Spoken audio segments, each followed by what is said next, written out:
as Lucis creator, I know more about the death of knowledge than they ever will. Careful. This is Lycus's true form. They're lost.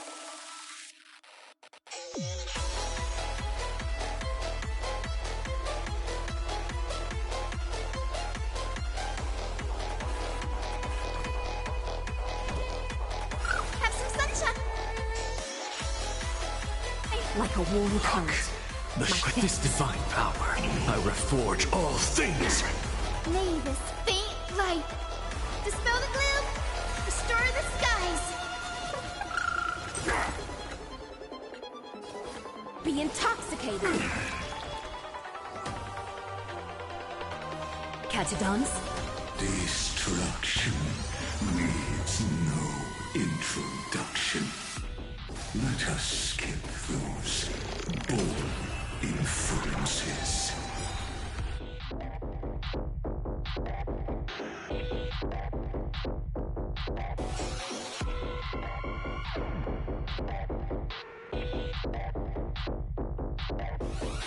Is this the black tide? Indeed. But I prefer to call it a method of argument. Pointless.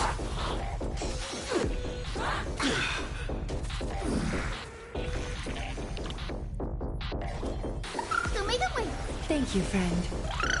Wrong solution.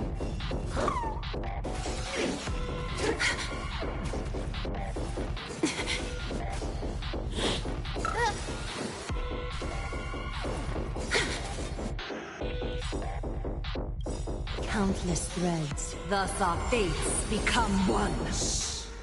In the abyss's revels, your cries rise. All lies shall be revealed.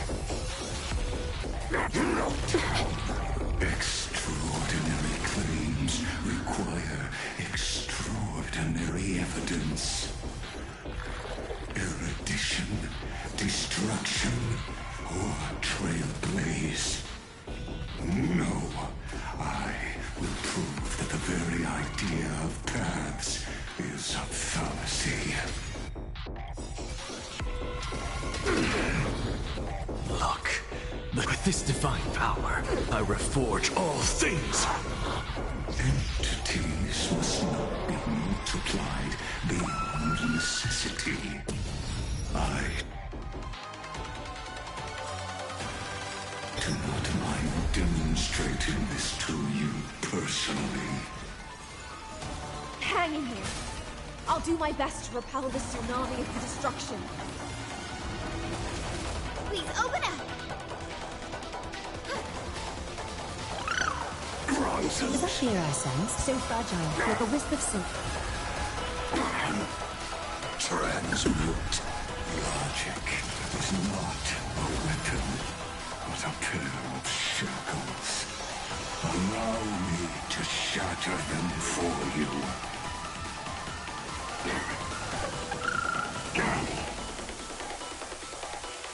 Time for resolution.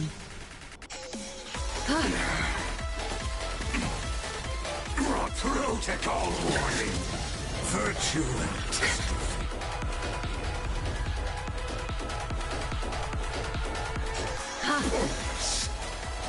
Witness truth. Invoking logos. Remove vulnerabilities. Sync with me. Tassel. Of no great concern.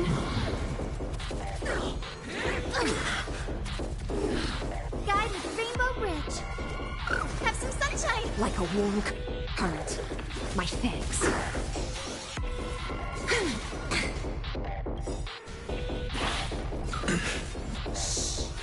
In the abyss's revels, your cries rise. May this faint dispel the gloom, restore the skies. Like a warm current. My face. Solution.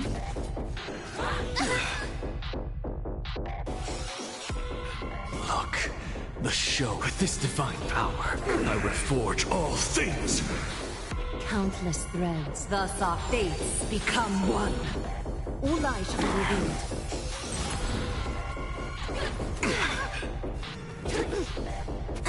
I see it! Target the connector between his thoracic and lumbar vertebrae. Destroy that spot! Shh!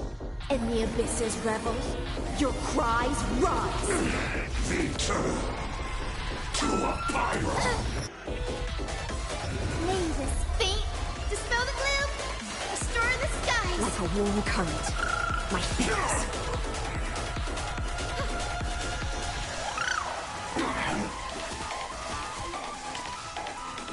Insanity to the soul.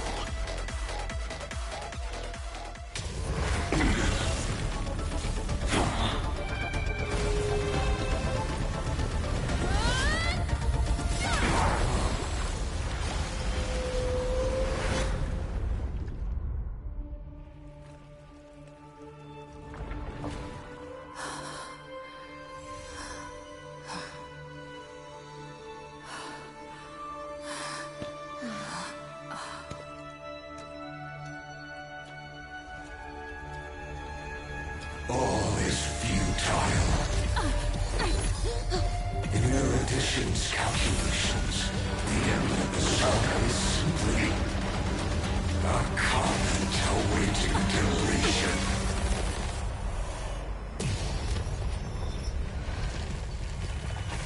I don't like such a cold statement, okay?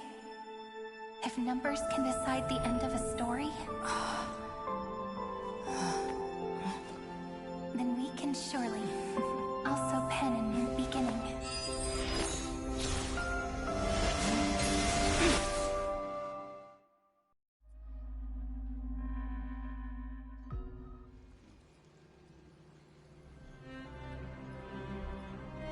Screwy, what do you think?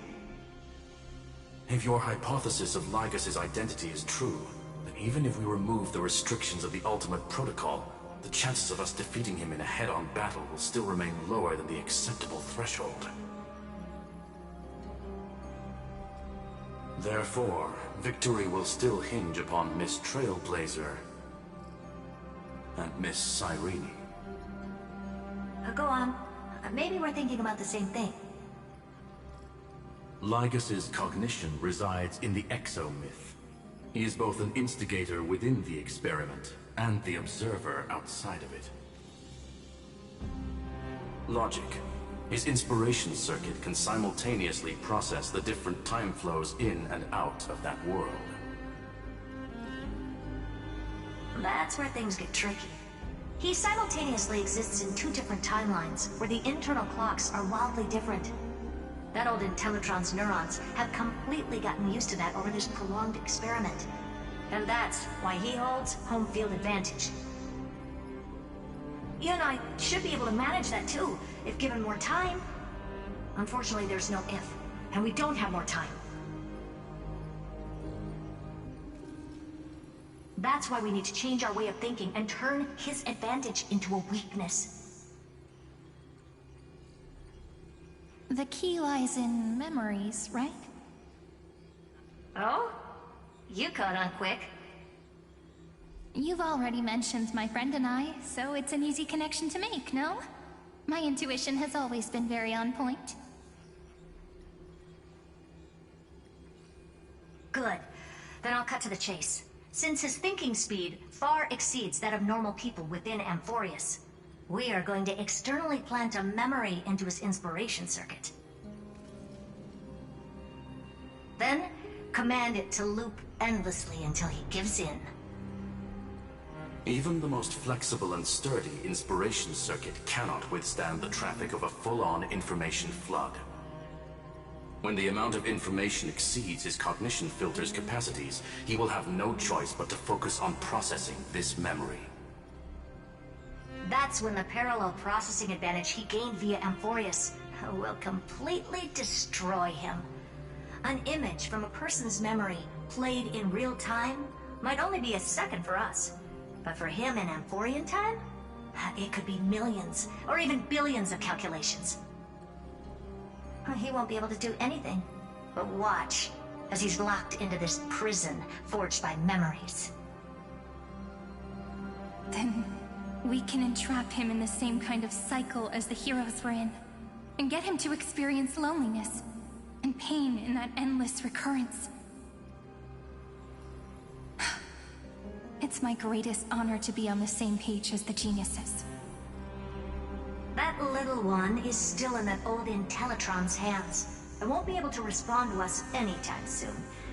But I don't think she'd refuse. So it's up to you to figure out how to execute this plan. I'm not sure how this happened, but I knew it as soon as I saw you. You are currently a mimetic entity of the Remembrance. Yes, I seem to be something you folks beyond the sky call a memo sprite. But that's fine by me. It suits me perfectly. I can serve as the vessel of memories, and do my part for the final battle. But before that, we have to tell you. The path characteristic you exhibit is very special.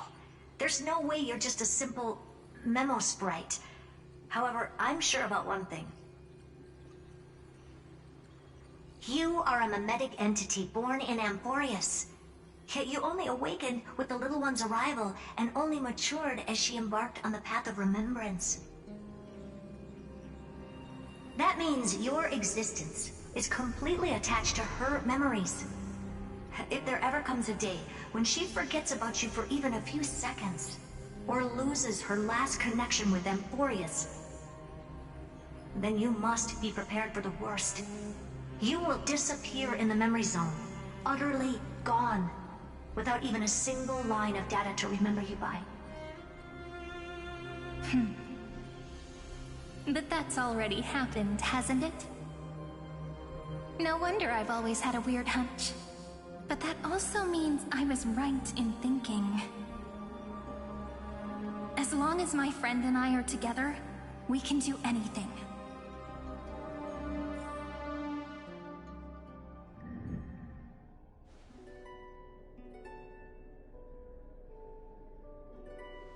Long time no see, friend.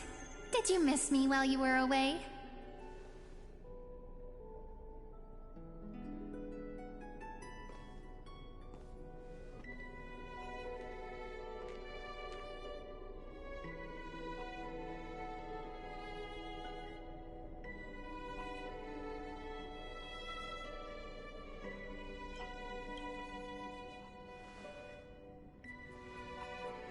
Same here.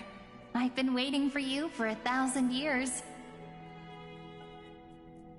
Like how everyone in Amphoreus was also waiting for the Deliverer's return. You probably already knew about the genius's plans for that memory. I had to hide really well in a corner in time so Lygus wouldn't find me, and wait for the right opportunity.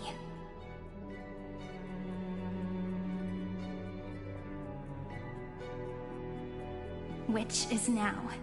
The moment when his manifestation in this world is destroyed, and his twin timelines are intersecting.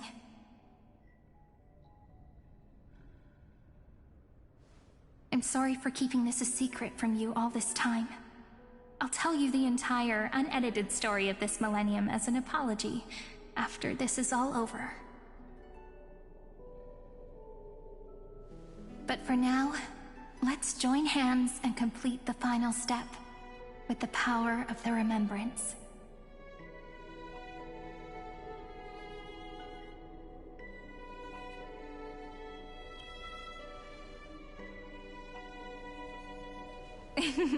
Yep. By the way, speaking of joining hands,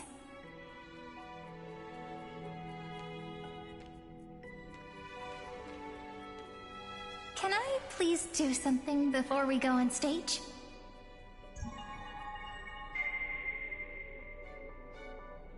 Remember the joke we made back at the Grove? Look! Aren't my hands pretty now? What a fascinating feeling. Like countless memories all swelling up at once. What about you? What did you feel when we touched each other?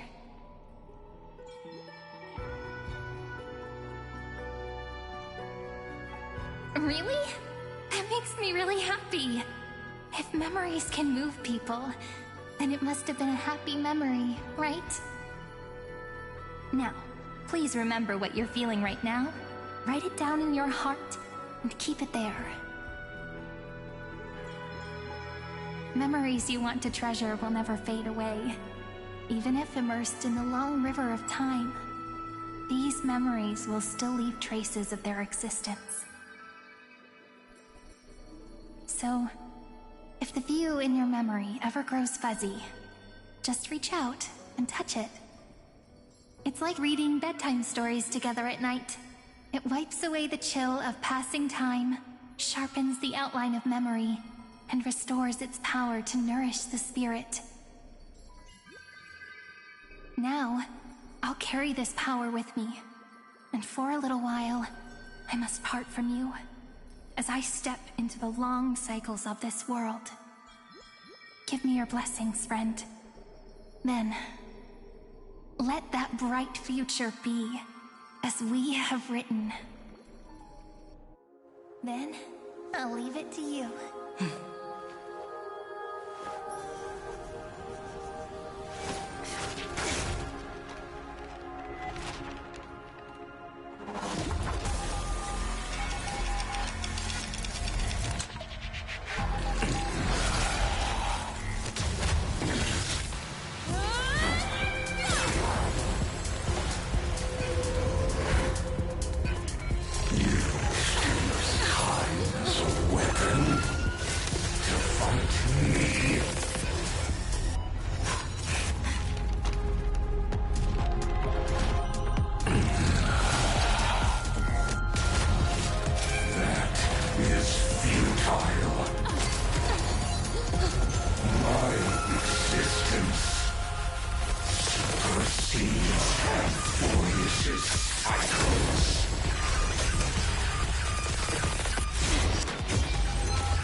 Plays are like this.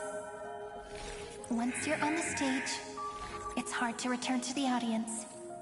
Welcome to our story. How does it feel?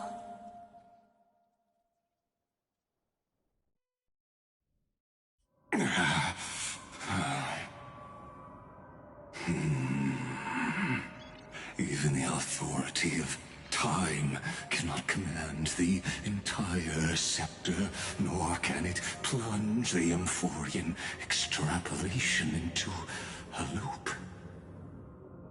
If this was no system malfunction, then was I implanted with a mimetic entity of the remembrance? You guessed it right away. As expected from someone people call the first genius. I'm gonna keep doing what I just did if you don't stop, you know? My friend and I won't allow you to leave this memory, no matter what happens. Which means you are now trapped, Lord Xandar. An elegant idea, and an exquisite execution. Regrettably, it is you who are restrained by time, not me. Know that patience is my greatest weapon. Waiting and victory are the same for me. You will crumble before I do in this moment stretched out to an eternity, just like Kozlana will. Yet all I need to do is to wait. as yet another futile bug falls down the cliff and into the bottomless abyss. Now I'm a pink bug? My looks are seriously changing all the time. But you're not wrong. We're definitely not gonna solve the problem if we just put you in another prison. So that's why we never wanted to do that in the first place.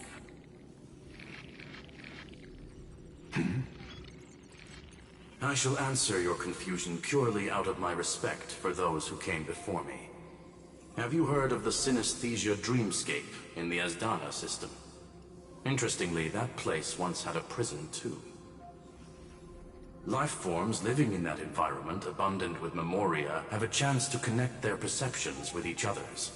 Even across great spatial divides, they're able to detect shifts in one another's states. I call this phenomenon memory zone entanglement. In Asdana, people made use of that phenomenon to build a nation within a dream. After adding in the catalysts of harmony and remembrance, that is. Is that how you walked into my prison cell? Using those same principles? I would much rather call this location our negotiation table, Lord Xandar. Nonetheless, your hypothesis is correct. We happen to have an ally skilled in tuning, while the Trailblazer and Miss Cyrene both have an astonishing amount of resolve, which I'm sure you can testify to. I am also sure that with the support of such a resolute memo sprite, our conversation can last for a long, long time. I'm the best at listening to stories, you know? I'll leave the exciting clash of the erudition to you two geniuses. A brainstorm? I like it. And it's 2 against 1? Well, I like it even more. Let's talk, Xandar. Take a guess. How much do you reckon we can dig out of your brain before the next second? And how many ways can we find to deal with you? Besides, in your current predicament, there's no way you can take our trump card away.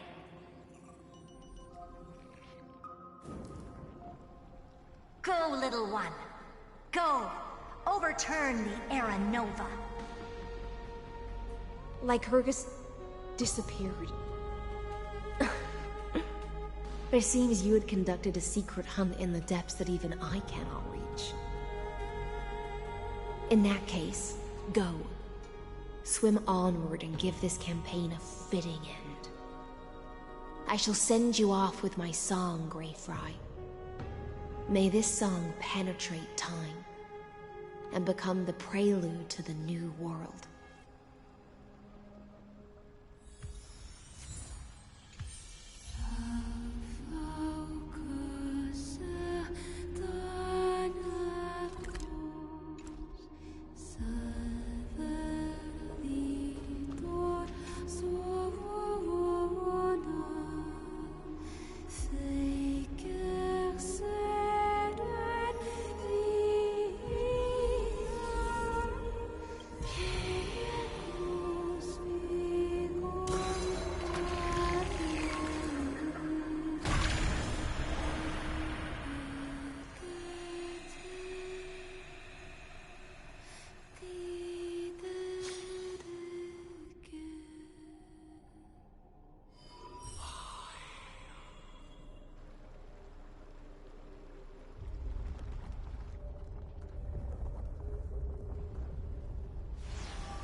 Dux Gladiorum, you have completed your duty. A new dawn is about to rise. Why not swim towards it?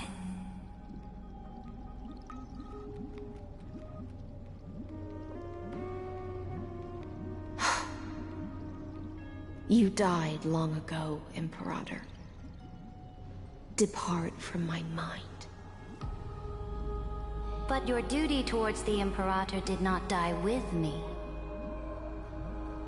That duty will bind you no more. You will be able to hold for yourself one grandiose feast after another in the endless days to come.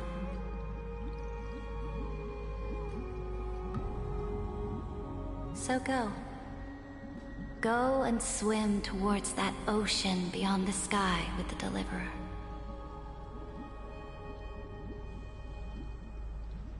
Is this? A page out of that sidekick's book. I commanded her to gift this page to you when everything finally reaches the end. What's on this page? Memories. Lifelike memories. That sidekick found me after the bloody feast 1,000 years ago and showed me her diary. I saw within that notebook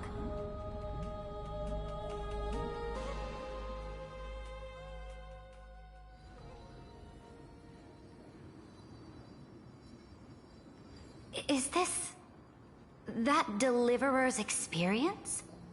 It's truly immersive. People beyond the sky apparently utilize this power to seal past scenery into crystals they call light cones. But I only know so much about the remembrance, so I can't completely replicate the past. But I'll do my best to talk about the missing parts. I'm all ears. Go on then. Do your best. But if your chatter gets too boring, or if I deem it offensive, then law will become forever beyond your reach. Got it. I'm sure you'll find this to your liking. After all, it's human nature to want to embark on a journey into the unknown.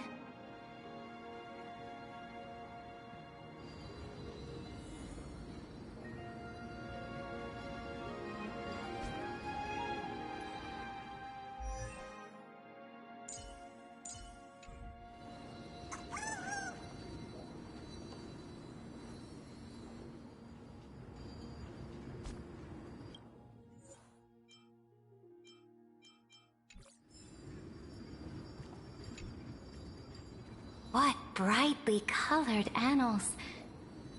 The journey of the Deliverer's conquest. Let me partake in it.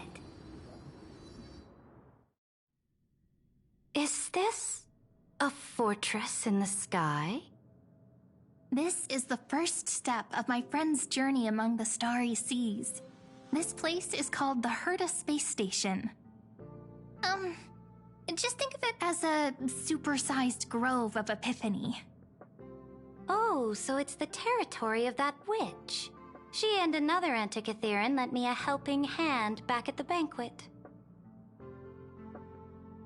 Look, over there.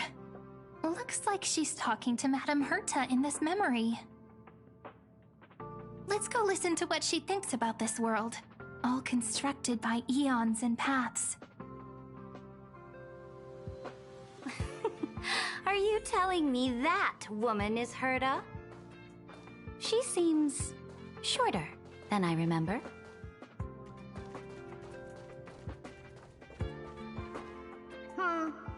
Pretty nice space station, huh? But just wait. After a couple more stops on the Astral Express, you'll see sights that'll make this place look ordinary. Oh, the cosmos is so vast that the unknowns far outnumber the knowns. But none of them will end up being anything amazing. The farther you go, the more you'll understand what I mean. So do your best with the nameless. Break a leg! And remember to send an update or two to Asta when you've got some downtime.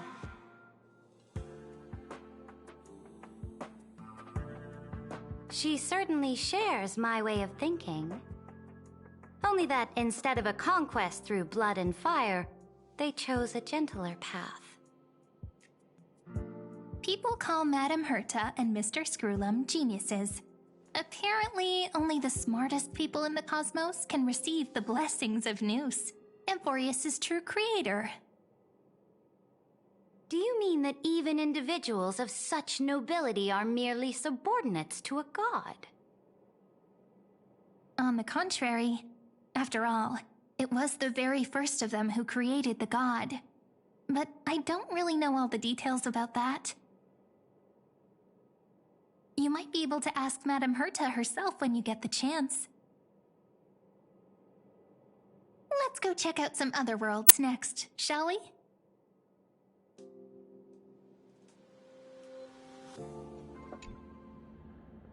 This next stop on the journey has a lot of similarities to Amphoreus. A snow-covered land? Interesting. This star is named Eurillo 6. That name sounds so cold. Belobog sounds better.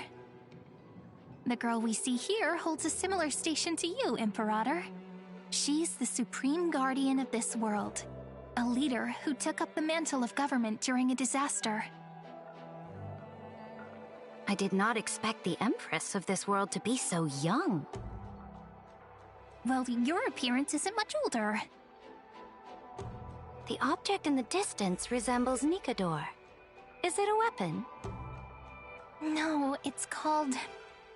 Right! The Geological Reconstruction Unit. Just Georios' Titankin? Disappointing.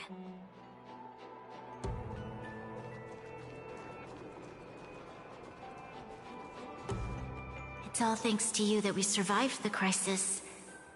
The collaboration with the IPC is both an opportunity and a challenge. Nonetheless, it's an important step in our journey back into the universe.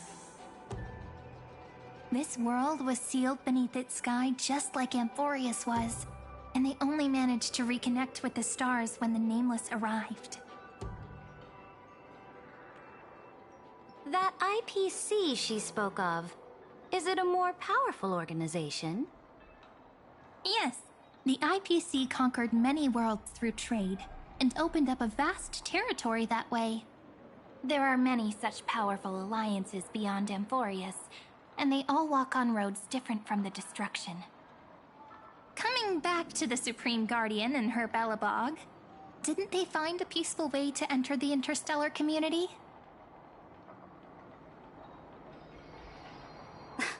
That cannot be true. That IPC would never have grown so big on trade alone. It may pretend to be a wealthy merchant with clean hands, but I am willing to bet that it grew fat on gory oppression and bloodshed.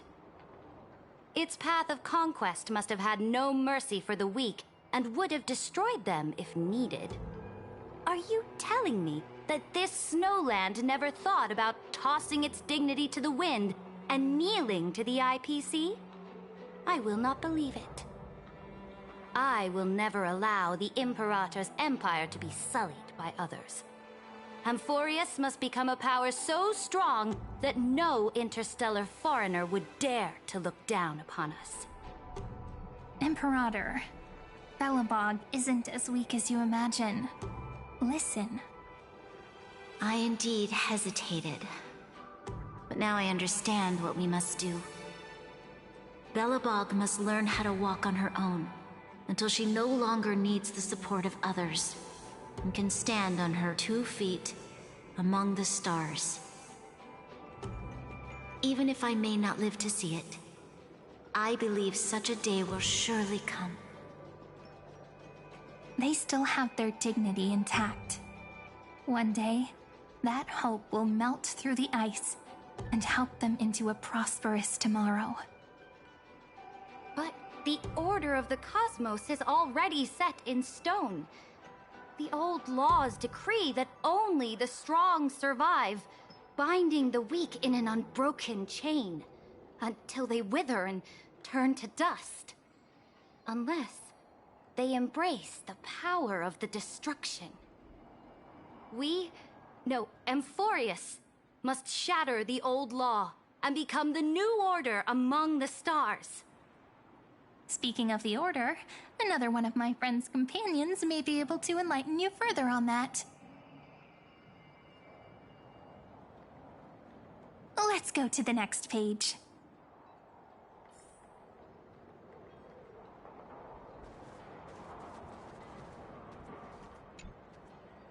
This next world is a nation of dreams. The first time I heard about that place, I didn't even know what to think.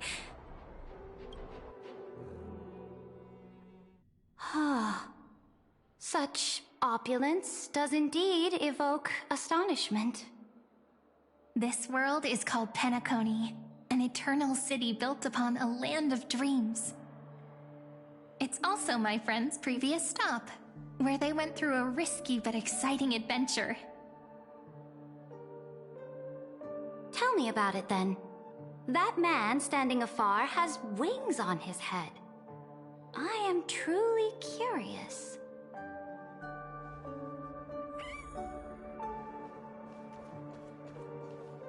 I wish to gaze upon the views of the Reverie Hotel one more time.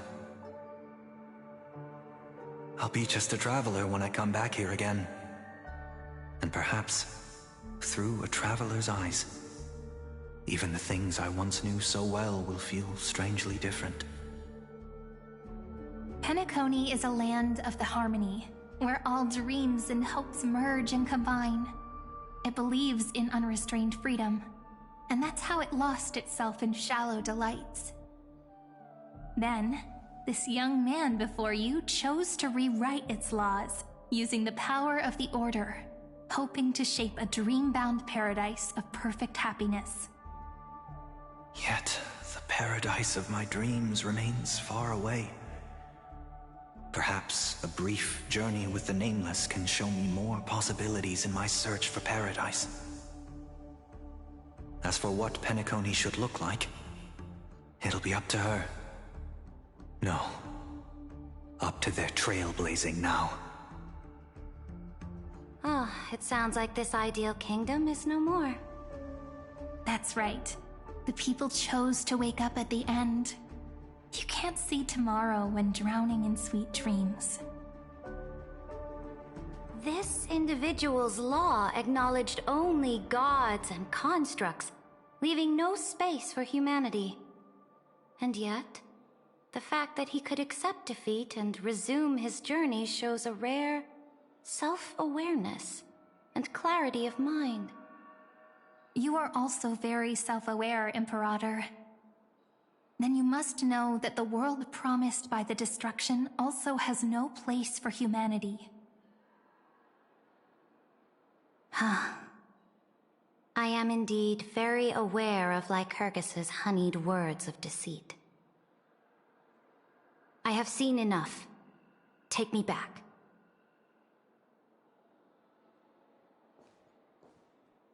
Then let's wrap up this trip down memory lane with one last scene. This absolute wonder. Isn't it pretty? That's our Amphoreus. Our world flows and meanders in this endless band of light. Though we were born from the designs of the gods and are not yet truly alive, the Chrysos heirs of Amphoreus still chose to stand against fate and carved a legend no different from that of humankind. Will you really renounce the heroes in this world's previous 30 million cycles, Imperator? Including even yourself. Will you bow to brutal destiny and allow that puppet master named the destruction to have their wish? I know what you want to do, sidekick. You want to use that deliverer's memories to influence me and tilt the scales of law toward her and the two geniuses. You really saw right through me, Imperator. How can one rule an empire if one is incapable of understanding people's minds?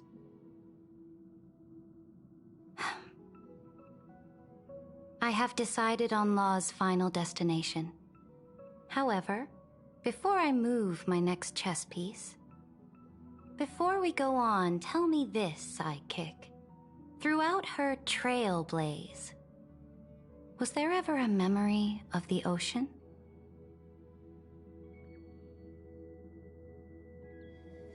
The ocean. My cradle. My home. You shall complete your conquest in the ocean at the boundaries of this world, and eternally slumber in the sound of tides. You shall eternally slumber in the sound of tides, and complete your conquest in the ocean at the boundaries of this world. Our prophecies aligned as flawlessly as a sea snake circling upon itself. An elegant loop, like a joyful hymn, like the circulating ocean current, like our two fates, like Amphoreus itself.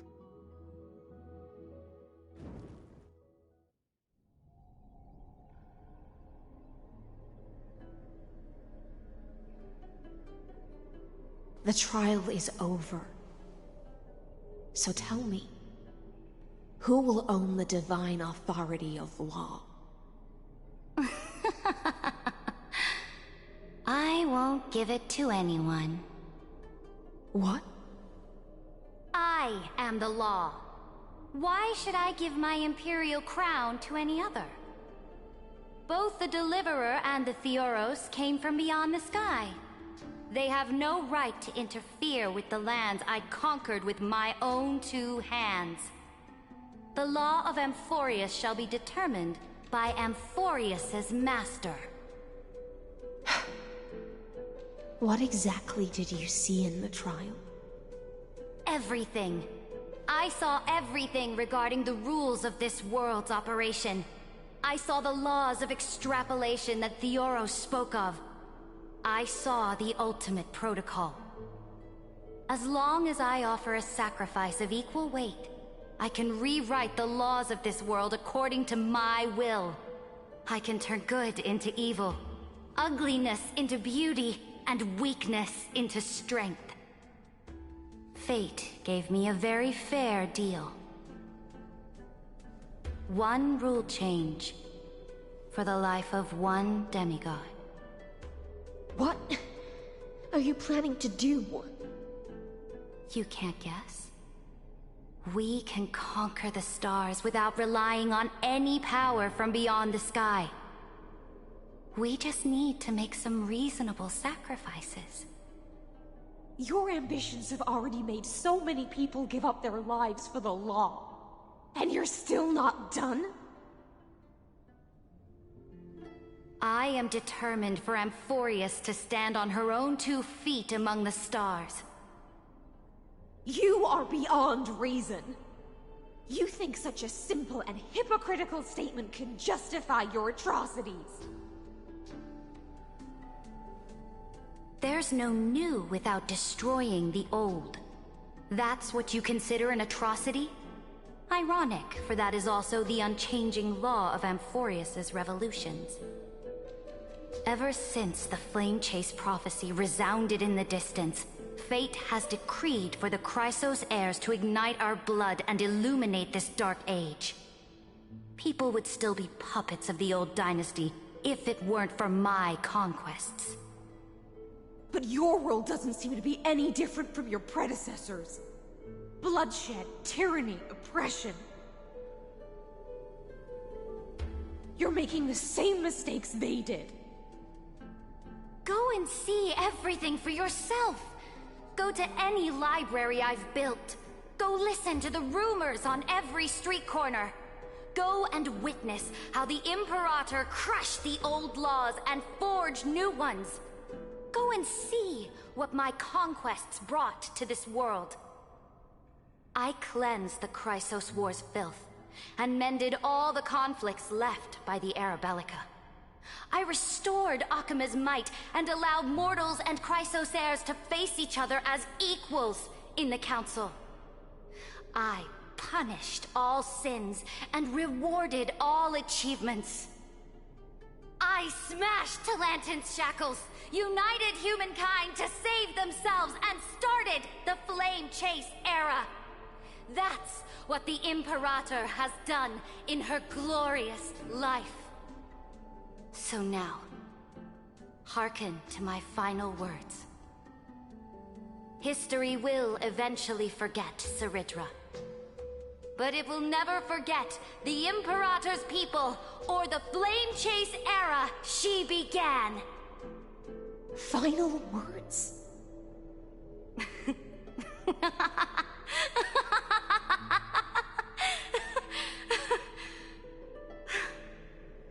Amphoreus is about to be destroyed. There's no time left for pointless debates. There is only one law I want to overturn to aid the final battle of deliverance. So I will only offer the life of one demigod. In the name of the Imperator, I command you one last time, Electra.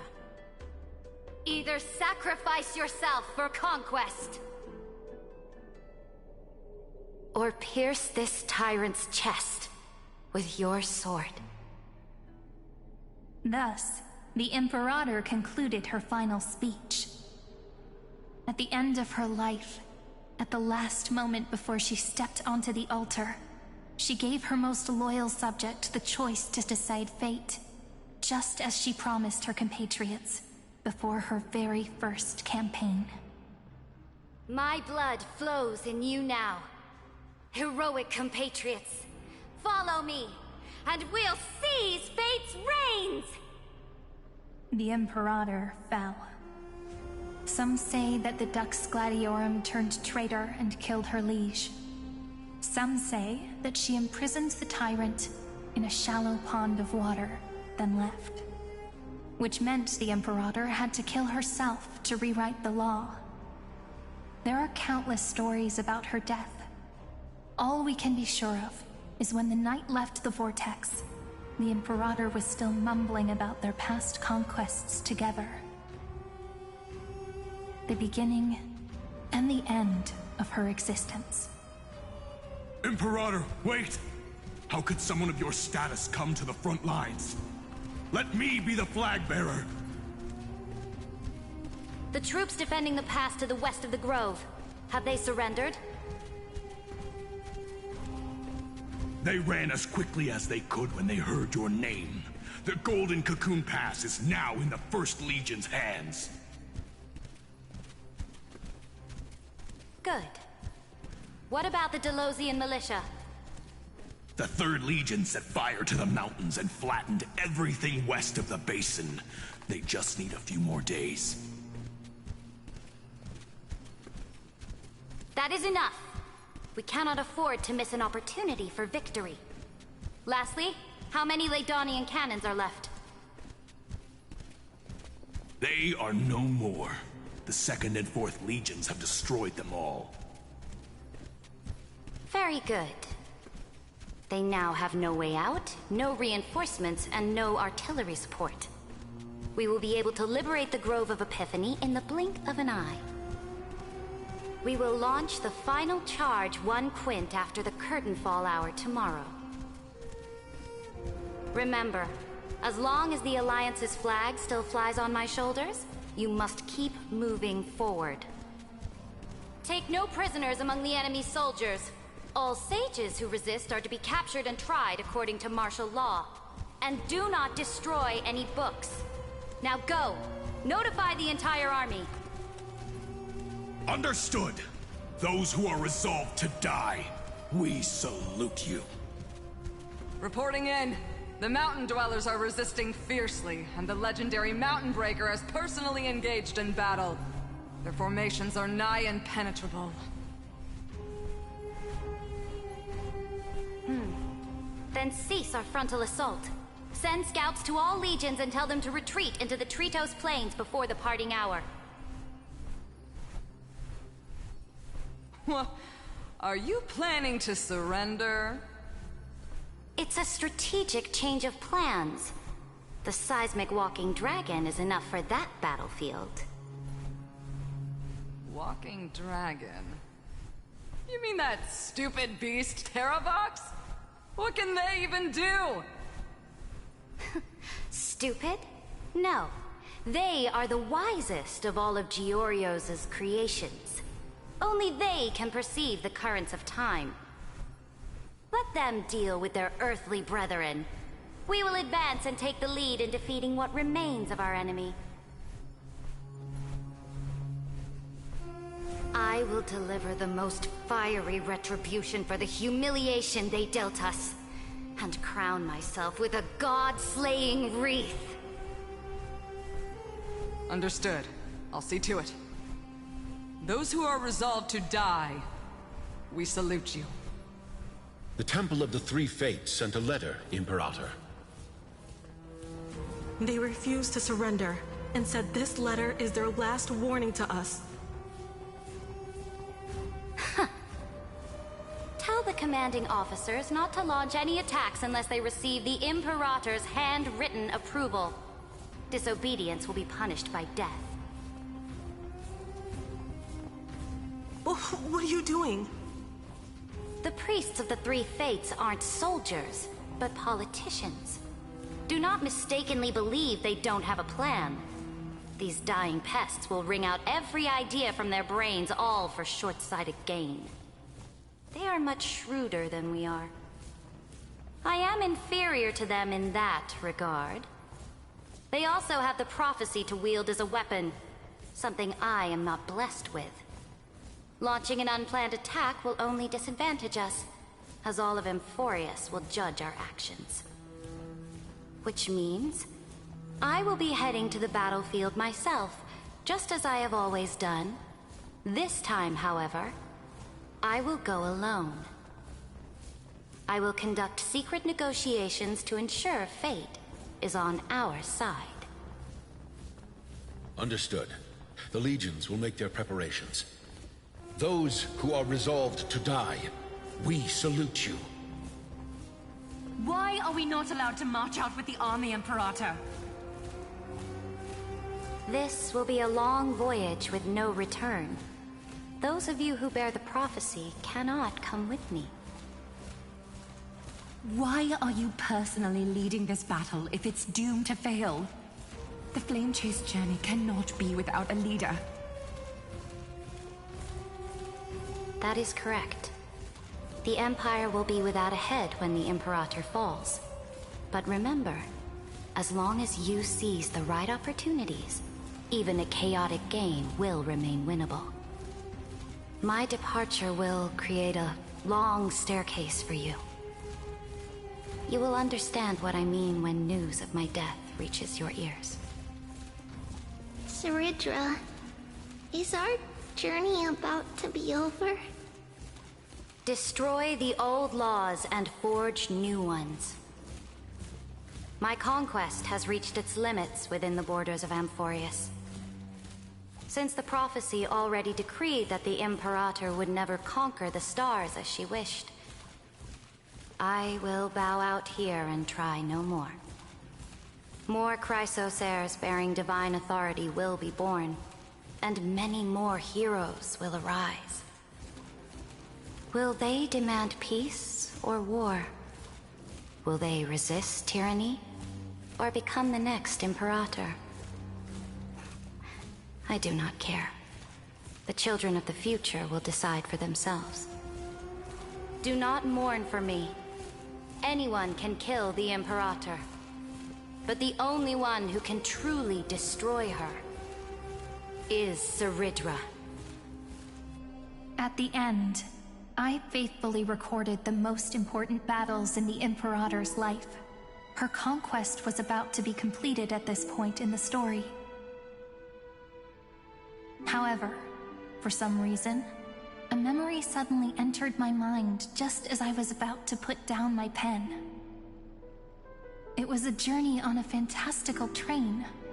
I had the honor of having a heart-to-heart conversation with the Imperator under the stars, and I asked her this question at the end of that discussion. How do you want history to remember you? As a hero who gave up her life for the Flame Chase? or as a tyrant? She answered so quickly, as if she had made up her mind long ago. I would rather be forgotten than be defined.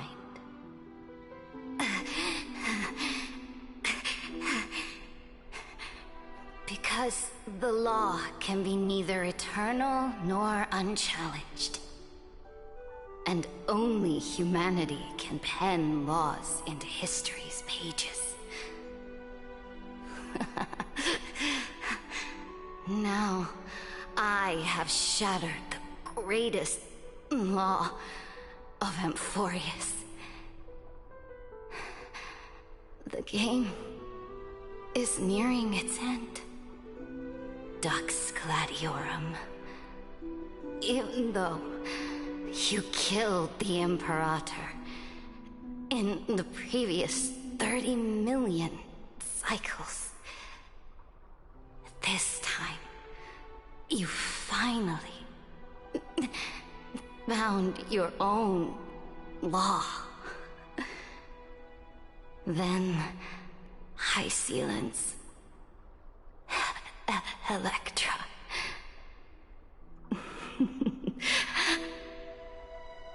I will ask someone to deliver the prophecy's ocean at the boundaries of this world to you. Will you choose to swim into that ocean? I do not care. Do not care.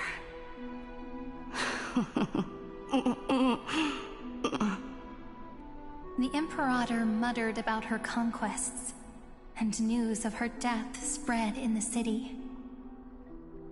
Freedom! Liberty! The tyrant is dead! Go! Shout this news in the streets! My people, my fellow elders, do not panic. Stand your ground. That usurper has paid for her ambition with her life. People once cheered for my ascension. And now they cheer for my fall. No matter. I am fond of applause.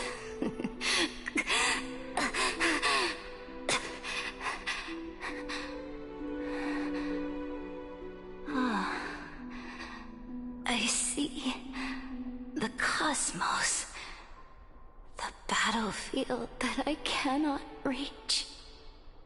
I will return in the next cycle. The stars will hear my legion's war drums. Hear the great name of the Imperator. Hear Amphoreus's Sered.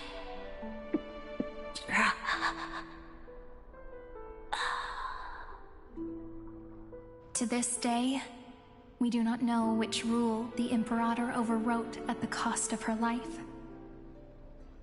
Perhaps the truth will only be revealed at the moment of checkmate, just like every chess game she ever played. We only know her death inflamed Akama. On one side of the city, those who defended liberty toppled her statues to the ground. On the other side, her supporters put themselves between the masses and her monuments, declaring loudly that the Sovereign is still among the people. It is said that golden blood congealed into the same letters everywhere they fought. It was the name borne by Akama's first and final Sovereign, the Imperator Seredra. But the one who bore that name did not see any of this. Her gaze was cast far away, and the sound of tides in her ears drowned out the people's cries. What was the Imperator thinking about in that prophesized ocean at the boundaries of this world? In that shallow puddle of stagnant water? Was she reminiscing about her past conquests? Or repenting for the millions killed for the flame chase? It was neither. The Imperator only saw how the surface of the water gleamed like that crude chessboard, dissected by light and shadow in the afternoon when her teacher played against her for the first time. Look at this chessboard. What do the pieces look like? They are strangely beautiful. They look like the stars in the night sky ablaze.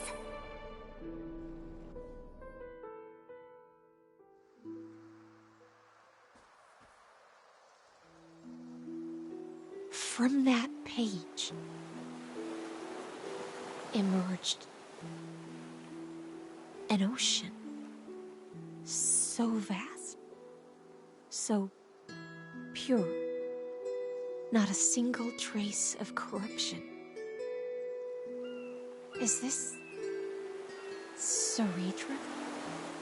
Electra, my subject. Ever since you walked out of the tainted ocean and pledged yourself to me, I have seen the abyss in your eyes and the emptiness in your heart. That was why I promised you a new ocean, where the Imperator's ambitions would serve as the currents, and loyalty would be its light. Electra, my subject. You have done your duty as my blade. The prophecy has now made its final decree on the road I intend to walk. My conquest is doomed to never reach the stars. But the Imperator never makes empty promises. So take this memory, this ocean, beyond the sky, as witnessed by the Deliverer. This is the final gift that the Imperator can leave for her subject.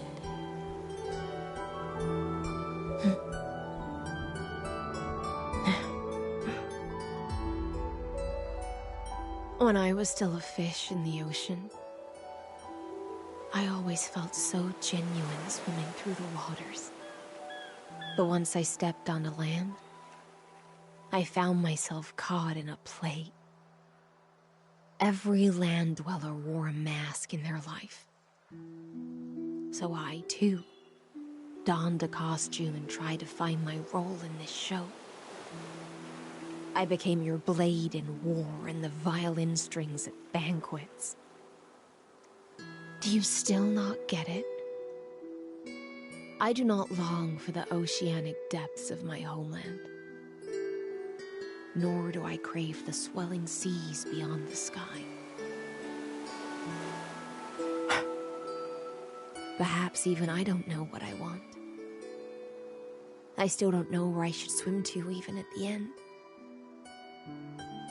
But I know one thing right now. A fish is simply a fish. And she can never leave the ocean she's in. But whether under the ocean or on land, we two prisoners who can never escape this cave can still look outside the cave and see the stars. I have to admit, the 12-factor simulation of life in this experiment has far exceeded my expectations. Make your choice then, Senior Society member. Do you want to keep walking down the wrong path and be remembered for your incorrect conclusions? Or do you want to return to the audience's seat and give yourself, Amphoreus, and the entire cosmos a more fitting end? I must refuse. A dead man never fears death. Did I not make myself clear? Have you forgotten about our dear Lord of Silence? You wouldn't want her to consider your 8 other clones as cancers within the erudition and chop them all up, would you?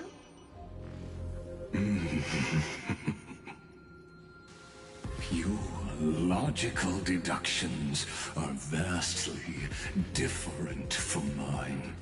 Therefore, allow me to provide one more academic recommendation. Listen, my peers. Why don't you look beyond this world? Just as the Chrysos heirs did. Re-evaluate your calculations, and take into account all enemies in the upcoming war among the Eons. Amphoreus is not a place where three paths entangle, but where three paths fight to the death. You used Memoria to resist me, but did you not consider the possibility that the Remembrance and their children might have taken this opportunity to join the fray as well?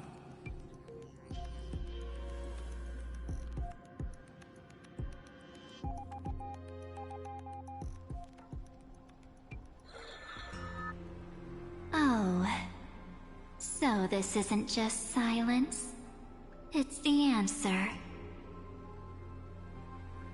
What was the last thing she said to you before you parted the waters at the Scale Gorge waterscape? A tricky question, but one with a simple answer. She didn't say anything back then, right?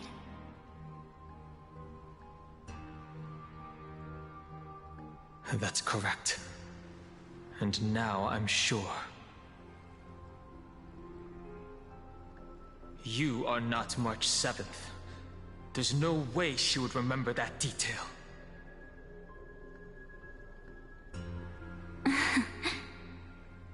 I'll only warn you once. Leave her body now. How impulsive. That's not like you at all.